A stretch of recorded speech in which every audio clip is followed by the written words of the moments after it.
Глава Коми Владимир Уйба записал видеообращение к жителям республики. Полную его версию смотрите прямо сейчас. Бурыт Донайортис, добрый вечер, уважаемые жители республики. Сегодня решил рассказать вам в преддверии заседания оперативного штаба. Оперативный штаб мы будем проводить 25 октября, в понедельник. Но социальные сети, в том числе и у меня, в аккаунтах везде идут вопросы, как мы будем проводить нерабочие дни, какие они будут, что в это время будет работать, что не будет работать и так далее. Поэтому сегодня, вот, чтобы у вас на субботу и воскресенье была информация, уважаемые жители республики, я вам дам в преддверии оперативного штаба. При этом, повторяю, после только заседания оперативного штаба мы с одобрением оперативного штаба я подпишу указ. Но принципиальные вопросы, которые я сегодня озвучу, они уже сегодня входят как раз в повестку оперативного штаба. Итак, мы будем на вот таких нерабочих каникулах в республике с 30 октября по 7 ноября включительно.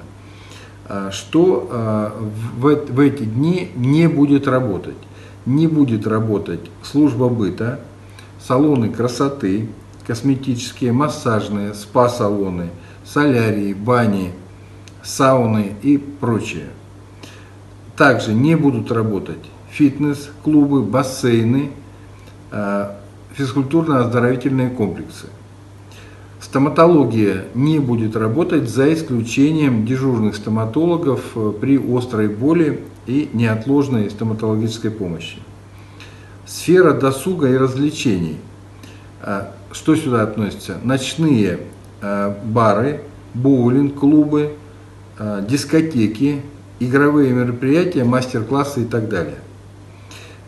По культуре. Это культурные, выставочные, просветительные мероприятия. Также выставочные залы, библиотеки, лекции, тренинги не будут работать в эти каникулы. Что еще? Не будут работать цирки, причем это также касается не только представлений, но и репетиций. Детские игровые комнаты, развлекательные центры, лагеря дневного пребывания, учреждения частных и государственных форм доп. Образования не будут работать. При этом, конечно, руководители всех учреждений должны в обязательном порядке, в том числе и частных, и индивидуальных предпринимателей, должны обеспечить в своих зданиях охрану. То есть охрана, безусловно, будет работать. Плюс, если нужно произвести расчеты, выдать заработную плату, то обязательно все сотрудники, бухгалтера, касса должны незамедлительно эту работу проводить и заработную плату людям начислять и выдавать. Теперь по театрам, кинотеатрам, концертным залам, учреждениям клубного типа, это в сельских у нас населенных пунктах, в сельской местности, дома культуры, то, что мы говорим. Далее, организации и проведение спортивных мероприятий, они могут работать при условии 50% заполнения и обязательно QR-код или справка о том, что человек переболел коронавирусом, но не менее чем 6 месяцев. Вернее, если больше чем 6 месяцев, то это уже не будет приниматься, и объясню почему. Когда буду сейчас вам рассказывать о эпидобстановке, объясню, почему мы привязываемся к 6 месяцам.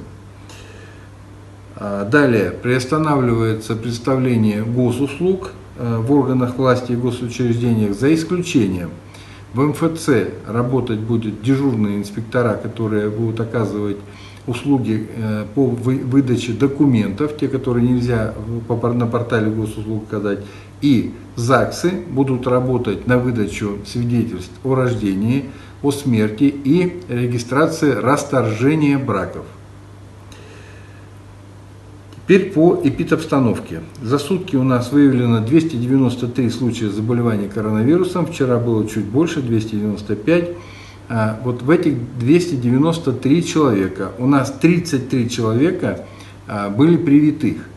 И как эти 33 человека дальше болеют? А болеют они таким образом. 25 из этих 33 человек на амбулаторном режиме с легкой формой заболевания, 7 человек госпитализировано, это средне-тяжелая степень, то есть это люди, действительно нуждающиеся в госпитализации, но, уверяю вас, они закончатся лечение у них, скорее всего, положительно. Теперь по коечному фонду. По коечному фонду у нас ничего не изменилось. Мы не разворачиваем дополнительных коек, у нас 2509 коек, и в том числе и занятых коек тоже без изменений 2066 коек. По, к сожалению, траурному нашему списку у нас продолжают умирать люди. Вот за сутки у нас умерло 5 человек. Из этих 5 человек 1 человек, умерший, он был вакцинирован в феврале этого года. Вот теперь 6 месяцев. Почему я говорил, что нужно дополнительно объяснить, уважаемые жители, что такое 6 месяцев. По уже мировым наблюдениям, через 6 месяцев после болезни ковидом или после того, как человек вакцинировался, нужно обязательно ревакцинироваться.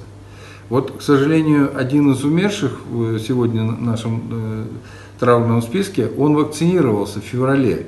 Но у него были сопутствующие тяжелые легочно-сердечные заболевания, ИБС, гипертензия легочная.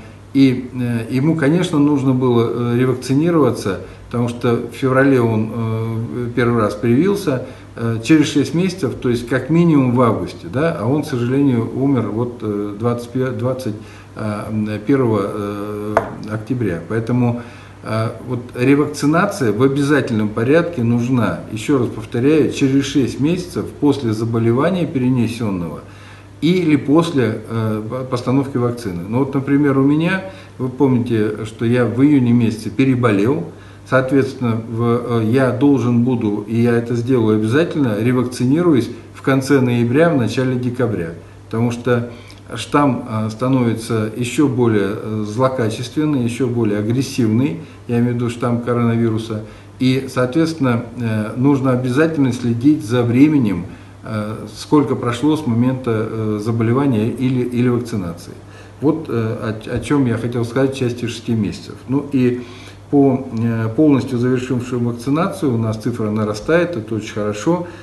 Всем привившимся огромное спасибо, потому что они, во-первых, сами себя обезопасили, во-вторых, обезопасили окружающих. Вот на сегодняшний день полностью закончивших вакцинацию у нас 267 960 человек.